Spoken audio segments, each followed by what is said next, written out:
He's on a mission to redefine marriage, taking us from this to this.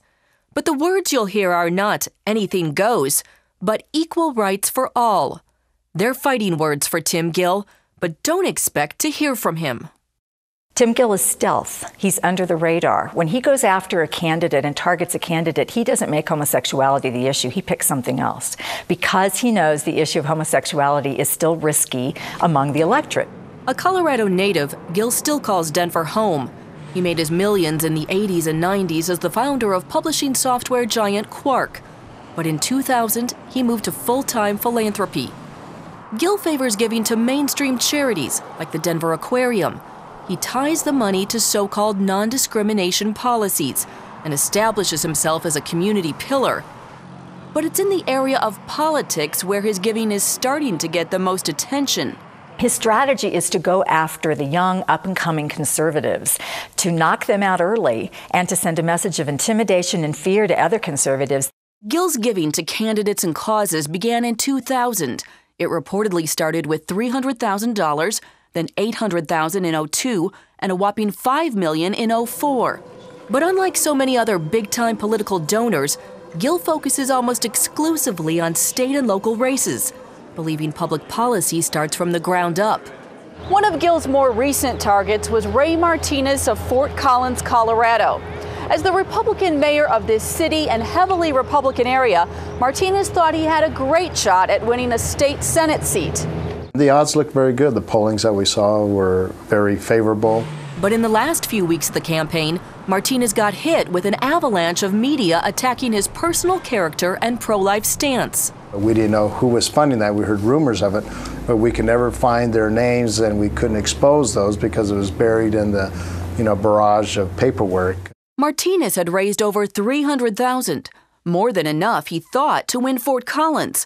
But Gill and various associates had poured close to $1 million into the race through 527 political organizations. By taking out Martinez and other Republicans, Gill helped Democrats seize control of Colorado's State House for the first time in 30 years. The payoff? A slew of gay-friendly laws that redefine the family in Colorado. Today, pro-family lawmakers in the Rocky Mountain state say the Gill factor is impossible to ignore. It puts extreme amounts of pressure on people who are trying to make a living at work and trying to raise money for a campaign who don't have deep pockets. In 2005, Gill started the Gill Action Fund.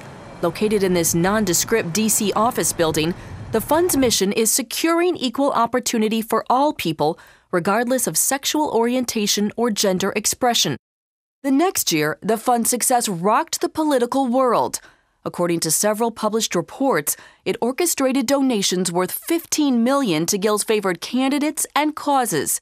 The payoff this time: wins in 50 of 70 targeted campaigns and power changes in the state chambers of Michigan, Pennsylvania, Washington, and Iowa.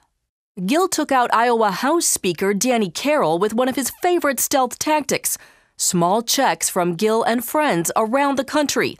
Carroll never knew what hit him. Today, Gill's no secret in the gay world. Out magazine just named him the 5th most influential gay in the country. But Gill, his spokesperson, and big-time gay rights organizations all refused requests from CBN News to talk about Gill. Perhaps because Gill fears the spotlight could hurt his current plans.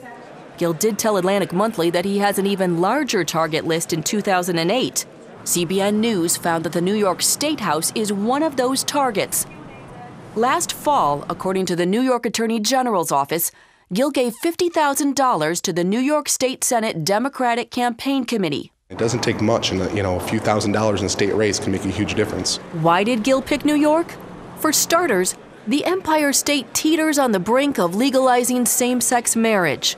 The House has already passed a bill, and lawmakers agree if Democrats can pick up just one more Senate seat and take control of that chamber, same-sex marriage will pass. As far as the strategy, I think it's brilliant, for him to be able to take and to move away from what is so costly at the federal level. He rightly recognizes that many of the battles are being fought at the state level. And so by trying to tip just a few races at the state level, he can make a huge impact. Perhaps one of Gill's smartest strategies is staying behind the scenes.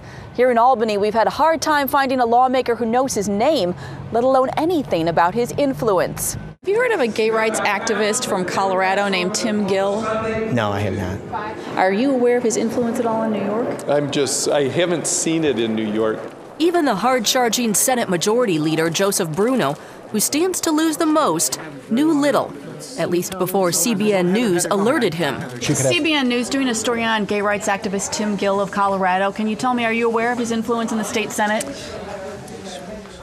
I am not intimately aware, no. But Bruno is promising a fight. We're not going to be influenced by pressure from people from out of state, especially, just trying to jam and ram legislation through the legislature with dollars. Across the country in Colorado, State Republican Chair Dick Wadhams insists that pro-family issues can and should win the day. There is a myth in politics that the person who spends the most money always wins. But for many pro-family advocates, Gill's multi-millions make it a David and Goliath fight. We don't have an evangelical, a Christian conservative, Tim Gill, that has stepped forward. It's ironic that Gill himself uses spiritual language to define his detractors. In Atlantic Monthly, he called his opponents the forces of darkness. It's a warning, say his observers. They are not shy about saying that every dollar they spend is with the goal of what they call punishing the wicked. And the wicked are anyone who has a moral or biblical opposition or concern about homosexuality. From their Denver office to Washington, D.C., Gill and Associates are mapping the country, looking for the key 08 races that could flip State House chambers and ultimately the way the country views sexuality and the family. Heather Sells, CBN News.